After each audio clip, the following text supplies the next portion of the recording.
नमस्कार, आप देख रहे हैं न्यूज 9 भारत और मैं हूं आपके साथ अशोक चौहान। देश और दुनिया की तमाम खबरों पर आइए डालते हैं एक नजर।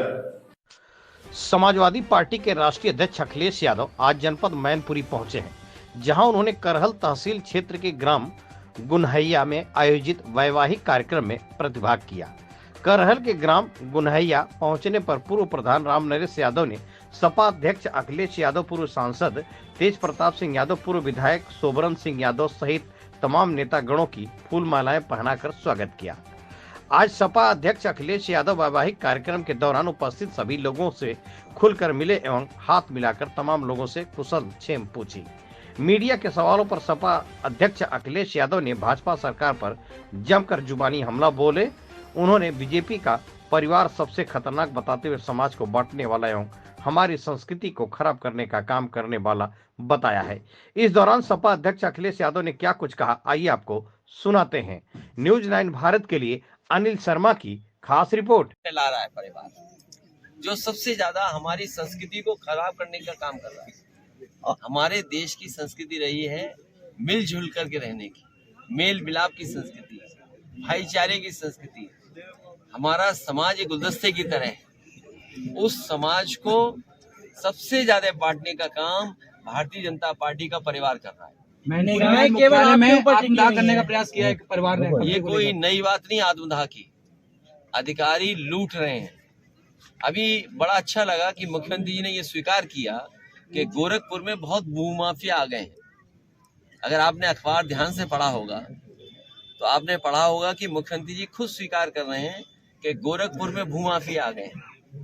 तो जो भूमाफिया हैं भारतीय जनता पार्टी में बहुत पनप रहे हैं।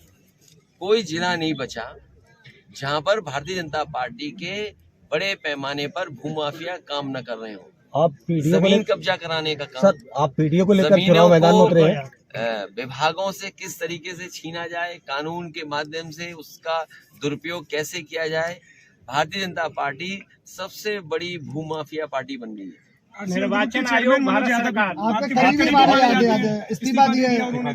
करीबी है, इस्तीफा दे दिया है तो अच्छी बात है।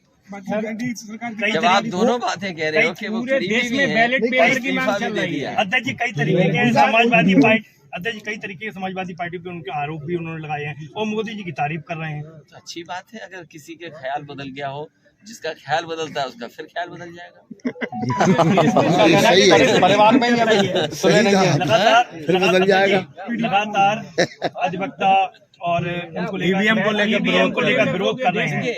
मैं अधिवक्ता और देश के तमाम नागरिकों को और उसके पक्ष में जो लोग हैं जो ये चाहते हैं कि दुनिया में जिस तरीके से वोटिंग हो रही है, अगर हमने आपने जो विकसित भारत का सपना दिखाने का काम किया और देखा हम लोगों ने किस तरह कार्यक्रम चला। विकसित भारत अगर आप बनाना चाहते हैं तो विकसित देशों की हम कुछ नकल करें। अमेरिका जैसा देश ये आज़ादी देता है कि आप कैसे वोट डालेंगे।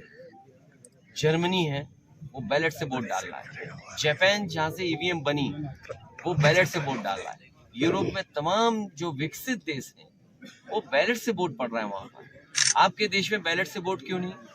ये लड़ाई लंबी है, 2024 के बाद भी चलेगी। और वो लाइन में लग करके इजराइल जा रहे हैं। इससे ज्यादा शर्मनाक बात सरकार के लिए कोई नहीं हो सकती कि आपके लोग वॉर में जाकर के काम करेंगे, अपने घर परिवार के लोगों को छोड़ करके, अपने माँ बाप को, अपनी पत्नी को, अपनी बहन को छोड़ करके। और कितनी बड़ी रिस्क लेंगे नौकरी के लिए कि वो इजराइल में जाकर के काम करेंगे। क्या ये सरकार जो निवेश का सपना दिखा रही थी, कोई जमीन पे निवेश आया है क्या? अध्यक्ष जी 94 साल के हो चुके शफीकुर रहमान बर्क को आपने टिकट दी है।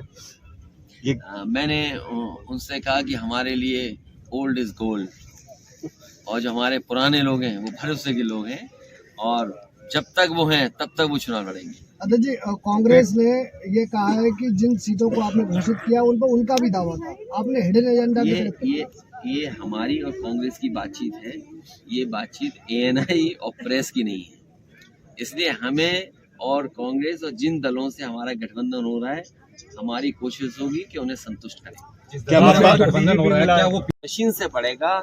इसका मतलब ये है कि वो अनकॉन्स्टिट्यूशनल है। तो जर्मनी जैसा देश इस तरह की जो ईवीएम से वोट पड़ने की व्यवस्था उसके खिलाफ है। तो आप क्यों नहीं खिलाफ हैं? ये लड़ाई लंबी है। हमें उम्मीद है कि आने वाले समय में जो भी सरकार बनेगी वो उस दिशा में काम करेगी। अभी हम सबको संकल्प भी लेना चाहिए कि इन्हें ईवीएम से ही हरा करके ईवीएम हटाएंगे। एजेंसी के दुर्भोग को किस तरह से देखते हैं? समाजवादी पार्टी देख रही लगातार एजेंसियों के विपक्ष पे, बड़े बड़े नेताओं पे ईडी द्वारा। मैं अपने पत्रकार साथी का धन्यवाद देना चाहता हूं। ईडी विभाग जिसने बनाया, जिस सरकार में बना, उस मंत्री को भी फेस करना पड़ा और जेल जाना पड़ा। एक समय कांग्रेस का था, जिस समय ये विभाग बनाया गया ईडी को ज्यादा पावर दी गई और जिस मंत्री ने बनाया था उस मंत्री को भी वही फेस करना पड़ा। ईडी जैसे विभाग को अमानवीय व्यवहार नहीं करना चाहिए किसी भी सीनियर पॉलिटिकल लीडर के साथ। सबसे बड़ी बात यह है कि 10 लाख करोड़ जो तमाम फरेबी लोग हैं उनके माफ कर दिए गए। लोग पैसा लेकर के विदेश भाग गए, उनके खिलाफ क्या किया? और अभी तक जो डेटा कहता है, जो आंकड़े कहते हैं, सबसे ज्यादा ईडी विभाग का, सीबीआई का, इनकम टैक्स का दुरुपयोग किसी पॉलिटिकल पार्टी ने किया तो वो भारतीय जनता पार्टी ने किया। यहाँ खबरों का सिलसिला कभी नहीं थमता। सिर्फ और सिर्फ बने रहिए न्यूज़ 9 भारत पर। अब चाहूंगा इजाजत। नमस्कार। न्यूज़ 9 भारत चैनल पे बने रहने के लिए वीडियो को लाइक करें, चैनल को सब्सक्राइब करें और बेल आइकन के घंटी को जरूर प्रेस करें ताकि हमारी सारी खबरों के नोटिफिकेशन आप तक पहुंचते रहें।